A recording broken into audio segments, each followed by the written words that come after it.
Hanya penginjil Lukas yang bercerita tentang kenaikan Yesus ke surga. Dan kalau kita lihat Injil Lukas diawali dengan berita sukacita, yaitu apa? Kelahiran Yohanes Pembaptis dan juga akhirnya kelahiran Yesus. Dan penginjil Lukas menutup Injil juga dengan sukacita tadi. Para murid bersukacita pulang ke Yerusalem. Jadi tema besar Injil Lukas memperlihatkan apa itu Injil, kabar baik, membawa sukacita. Sukacita yang diwartakan oleh Lukas adalah sukacita yang berasal dari Allah. Inilah sukacita itu. Maka kalau saya mencoba menghantarkan permenungan peristiwa kenaikan Tuhan Yesus ke surga, saya ingin menggarisbawahi pesan Yesus yang ditulis di Injil Lukas. Jadi memang Lukas itu kembali menulis kisah para rasul. Lihat, peristiwa yang sama diceritakannya beda oleh Rasul Lukas, oleh penginjil Lukas, maaf. Di dalam kisah para rasul, para murid melongo melihat ke atas. Dalam Injil Lukas, para murid bersyukur menyembah. Jangan meributkan perbedaan itu. Tentunya ada message, ada pesan yang mau diangkat. Dalam Injil Lukas tadi kita dengarkan bahwa Yesus mengatakan, tetapi kamu harus tinggal dalam kota ini sampai kamu diperlengkapi dengan kekuasaan dari atas. Jadi Yesus itu menyadarkan para murid bahwa kamu tidak akan pernah bisa menjadi saksi kalau kamu tidak diurapi oleh Roh Kudus. Dan kamu hanya bisa bekerja karena Roh Kudus dan dalam Roh Kudus. Lihat bahwa karya pewartaan itu adalah karyanya Tuhan, bukan semata-mata maunya para rasul. Memang para rasul pun harus bersedia, ada kesediaan, menyediakan diri, memberikan hidupnya. Ya, tapi yang menguatkan mereka, yang memampukan mereka adalah Roh Kudus. Dan bagaimana peristiwa mereka menantikan Roh Kudus? Kisah para Rasul bab 1 ayat 14 menuliskan begini. Mereka semua, itu para Rasul, bertekun dengan sehati dalam doa bersama-sama. Dengan beberapa perempuan serta Maria, ibu Yesus, dan dengan saudara-saudara Yesus. Gereja Katolik melestarikan tradisi para Rasul ini dengan mengadakan novena Roh Kudus.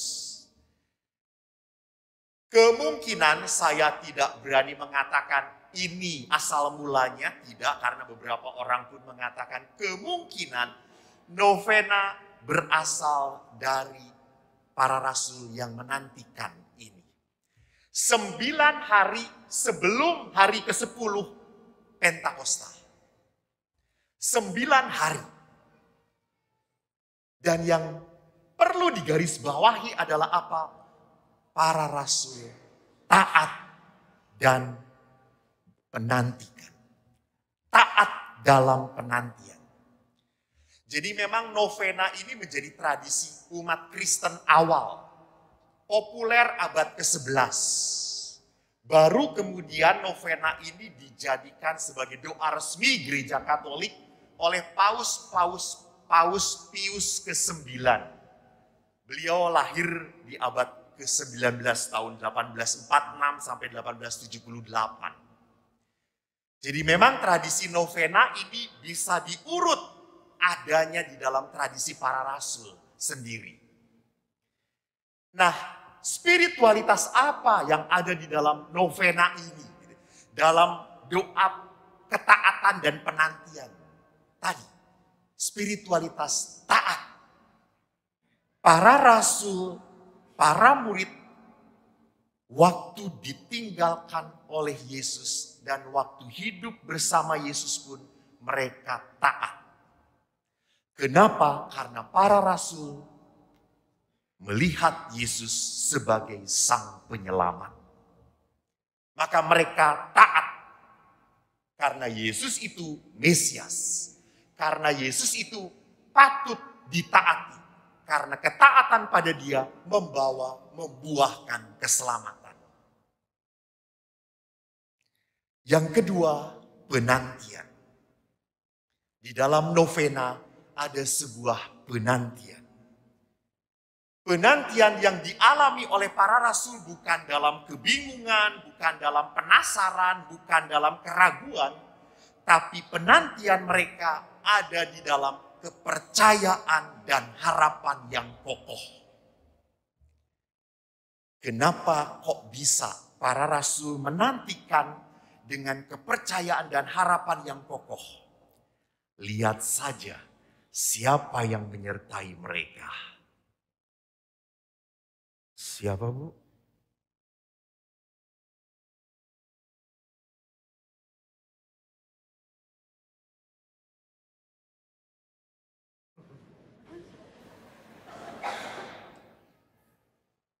Sampai mati pun saya akan seperti ini.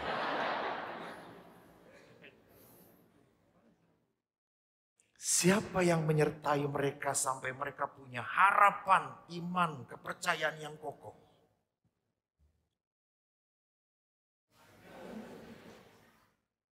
Masih belum bisa menjawab, Bu?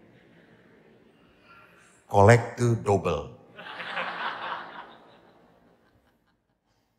Maria, betul. Maria. Maria adalah sosok yang paling tangguh dalam iman. Jadi menarik sekali para rasul begitu punya harapan kuat. Kenapa? Karena ada Bunda Maria di situ. Gitu ya. Kan kalau laki-laki itu spirit doanya kurang. Beberapa hari ini saya misa di beberapa lingkungan. Syukur pada Allah walaupun setelah pandemi tetap lingkungan yang banyak hadir ibu-ibu. Entah mungkin bapak-bapaknya pada kena COVID gitu ya.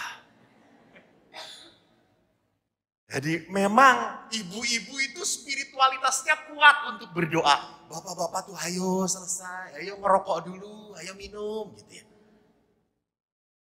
Dan saya juga yakin kalau laki-laki kan 12 rasul itu laki-laki semuanya gitu ya. Pada saat itu, aduh capek. Tetapi Maria, doa.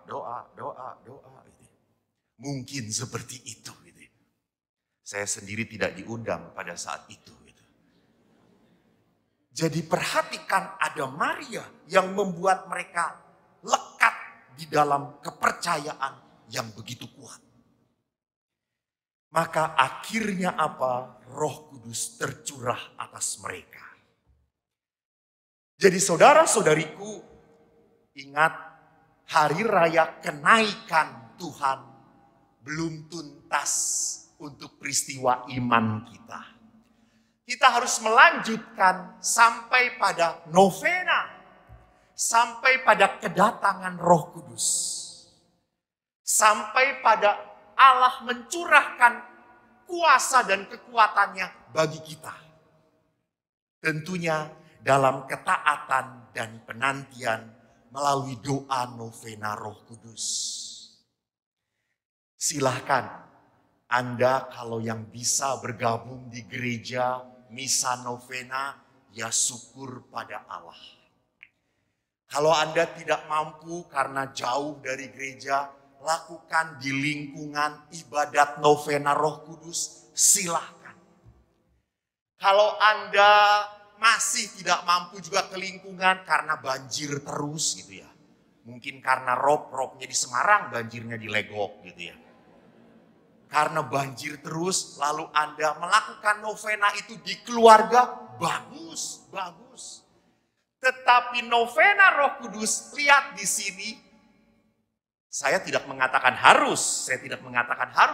Dalam tradisi selalu dilakukan bersama-sama. Saya ulangi lagi ya bacaannya tadi. Dikatakan di dalam Kisah Para Rasul, mereka semua bertekun sehati dalam doa bersama-sama dengan beberapa perempuan serta Maria ibu Yesus dan dengan saudara-saudara Yesus. Jadi novena Roh Kudus itu dilakukan dalam kebersamaan, bukan sendirian. Ini kekasan novena Roh Kudus. Kalau kita mau menghidupkan kembali tradisi para rasul.